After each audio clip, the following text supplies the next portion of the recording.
The Chancellor also announced another 500 million for housing.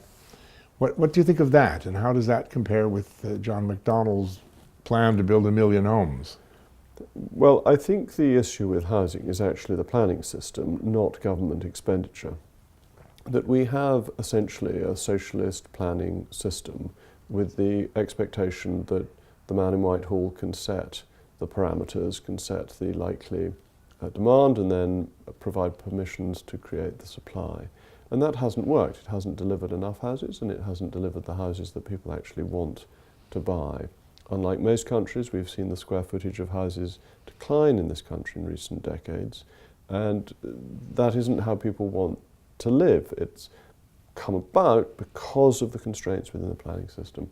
So what is needed is not government expenditure, not the idea that the government could solve the problem, but actually less activity by the government to make the planning system simpler so that the private sector can provide the houses that people want.